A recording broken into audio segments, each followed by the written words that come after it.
What up, Giants fans? Before we get into today's video, I got to get two things off my chest. I want to give a huge shout out to William Lano and Queenie because yesterday they were the MVPs of our weekly show on Monday.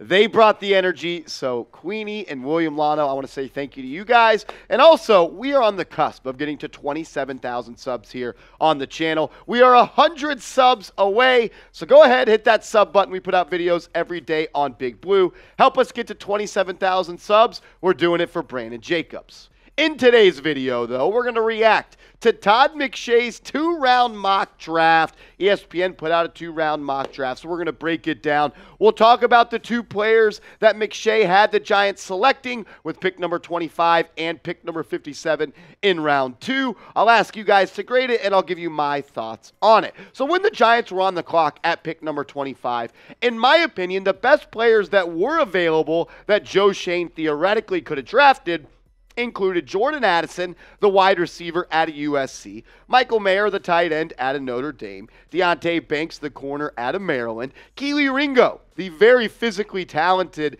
corner out of Georgia, and Emmanuel Forbes, the playmaking corner out of Mississippi State. We know the Giants have a need at wide receiver. They don't really need a tight end anymore after they made the big trade for Darren Waller. They already have Daniel Bellinger. So I was looking at Addison, Banks, Ringo, and Forbes. And with the 25th pick, Todd McShay had the Giants selecting Emmanuel Forbes, the 6'1" corner out of Mississippi State. Do I have some concerns about this pick? Yes. Do I like this pick? I do like this pick. 6'1". Am I concerned that he's only 166 pounds? I am. But when you're 6'1" and you're on a 4.3 40 and you have a lot of reps under your belt and playing a cover 1 and cover 0 scheme back like he did in the SEC, that would translate perfectly to a Wink Martindale defense. This is what McShay had to say about Forbes and why he thought it made sense to go to the New York Football Giants. McShay said, "Expected a receiver? We did, Todd, because that's only who you mocked to the Giants in round 1. He said,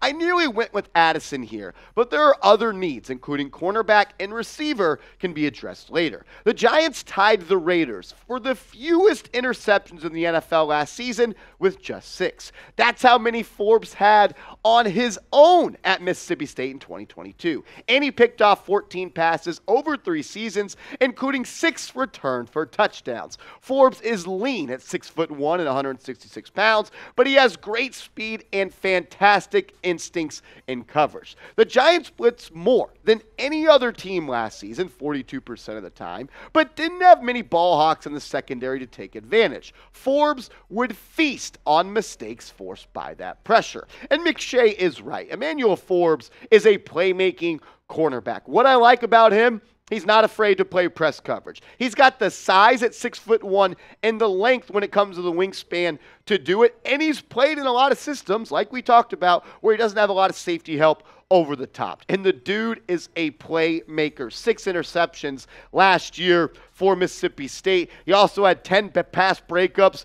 And you see 3 touchdowns on the screen right there. He had 3 pick sixes this past year. But in his career at Mississippi State, he had 6 pick sixes, which is an SEC record, and 14 career interceptions over 35 games. When you look deeper at the numbers for Emmanuel Forbes, he only allowed a completion percentage of 53% this past year in 12 games, only 284 combined yards, only allowed 3 touchdowns, and again, had 10 pass breakups and 6 interceptions. The Giants 100% have a need at the cornerback position, but I do think a little bit that the need for the cornerback may be a little bit overblown, because when you look at this cornerback depth chart, Adoree Jackson is a cornerback 1 in the NFL. If he didn't get hurt last year, I think he could have had a strong case made for being an all-pro player. Aaron Robinson didn't play last year, and I love what he did in his rookie year back in the 2021 season. I think Cordell Flott is someone that a lot of Giants fans are sleeping on right now, and I think he can compete for Robinson to be that starting outside corner. You signed Oruwariye, who I think is going to compete to make this roster, Nick McLeod, Lonnie Johnson, and as well as Rodarius Williams. I think Darnay Holmes is going to continue to be your starting slot corner. So I don't think that the pick is a bad pick, but I don't know if we necessarily need to go cornerback round 1. I've said it a lot this offseason, but the more I think about it, you got Adoree Jackson. You have a young Cordell Flott. You have Aaron Robinson. You have Darnay Holmes. But if Emmanuel Forbes can come in and be a lockdown corner and shut down one side of the field and be a ball-hawking playmaker, I'd be down with it. I want to hear from you. Grade the pick for me down in the comments section of Emmanuel Forbes, A, B, C, D, or F. Let me know down in the comments section. For me, I'd give the pick a B+. I think it'd be a good pick, but I also think I would have been happy if the Giants would have selected Jordan Addison at that spot. Did the Giants draft a receiver in round 2? According to Todd McShay. We'll talk about that coming up here in a second. But first, I want to give a huge shout out to today's sponsor, and that is Fume. Go to tryfume.com/chatsports and use code chatsports to get 10% off the Journey Pack today. That link is clickable in the comments and description of today's show. Are you tired of struggling with bad habits? Cold turkey might be great for sandwiches, but there's a better way to break free from those pesky habits, and it doesn't involve weird mind voodoo or other bizarre tactics. Introducing our sponsor, Fume, an innovative award-nominated device that helps you kick bad habits to the curb by focusing on the good parts. Fume is all about embracing the natural. It's non-electronic, and instead of vapor, Fume uses flavored air. Best of all, it's free of harmful chemicals and packed with delicious, all-natural flavors. The adjustable airflow dial and movable parts and magnets make it perfect for fidgeting, which can help alleviate stress and anxiety while you break your habit. I wasn't sure what to expect at first, but I was pleasantly surprised by the taste, feel, and look of Fume. Breaking a habit can be tough, but with Fume, it's easy, enjoyable, and even fun. With over 100,000 customers and countless success stories, there's no reasons you can't be next. Start your journey towards a healthier lifestyle with the Journey Pack from Fume. Visit tryfume.com/chatsports. That's try, FUM.com/chatsports. And remember, use code chatsports so you can save 10% off the Journey Pack today.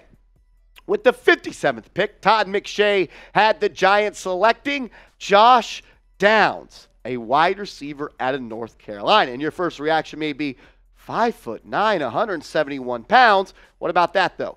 4'4", 40. He is electric. He's a playmaker. And I'm going to let you know right now, he plays way bigger than the size he is. He plays like he's 6'2", despite being 5'9". Todd McShay elaborated on the pick and why he thought it made some sense. He said the Giants win another route in round 1. But they aren't bypassing the receiver need here. Downs is undersized at 5'9" and plays out of the slot, where New York already has plenty of options.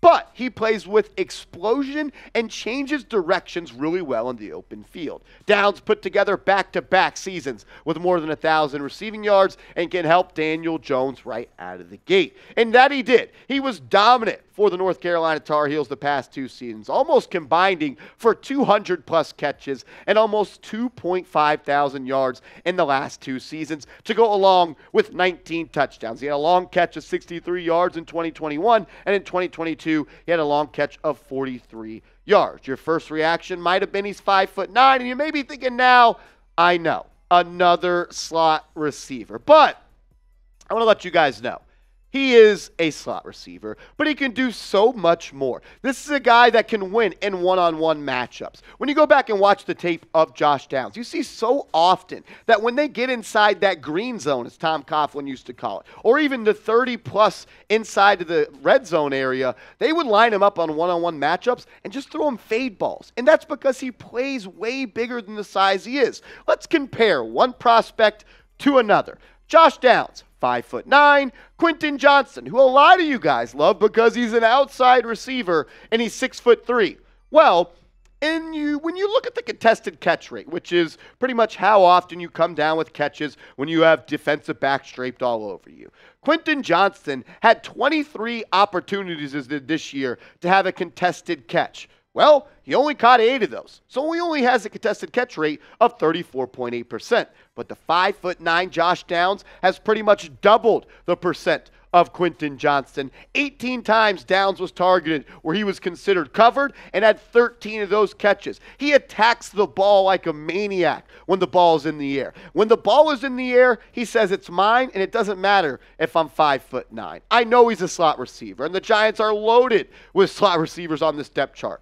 But who's to say that Sterling Shepard is going to make this roster or stay healthy? Wan'Dale Robinson is coming off a torn ACL, and that happened midseason. Will he be ready to go week 1? I know Paris Campbell predominantly operated out of the slot for the Indianapolis Colts this past year, but I believe he could play on the outside since he has 4.3 40 speed. And then Jamison Crowder. He's a slot receiver, but I don't really envision a team where Sterling Shepard and Jamison Crowder are on it. Maybe I'm wrong, but I don't know. Isaiah Hodgins, he's a big slot, but he can play on the outside. Darren Waller can play on the outside. The more playmakers you have at the wide receiver spot is not a problem. We don't want to run into the situation the Giants did last year where they were just searching desperately for wide receivers. The more playmakers you can surround Daniel Jones with, the better. And Josh Downs is elite. They call him first and downs and third and downs for a reason, because when your quarterback drops back on third down, he's looking for Josh Downs. He's going to find him,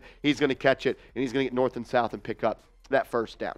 I like this draft for the Giants because they fill 2 huge needs. I know the Giants need another corner. I just don't know if they need to pick one in round 1. I know they need another receiver, and I like that they got one in Josh Downs. And then you might be saying, well, what about the center position? What about the edge rusher position? What about another middle linebacker?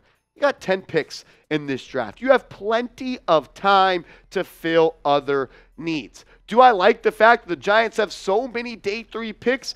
No, but I could see a world where Joe Schoen maybe packages one of those 3 7th-round picks, or one of those 2 5th-round picks, or one of those 6th-round picks to maybe move up in round 2, or maybe move up in round 3 or round 4. Joe Schoen is going to be making deals happen on NFL Draft Day, much like he did in the 2022 draft where he traded down twice in round 2. You have plenty of picks to fill needs. You could get a center in round 3. You can get a center in round 4. You can find ways to fill other needs. I know people are stressed right now about the center position. I am too. But I'm going to trust Joe Schoen because what he's done so far as a general manager is something I believe in. He's going to get this roster in a right spot. I truly, truly, truly believe in that. I'm just freaking excited that the NFL draft is, 3 weeks away? 3 weeks and 2 days away? The NFL offseason is flying by. I still remember the NFL playoff games like it was just yesterday, and we're right around the corner from the NFL draft.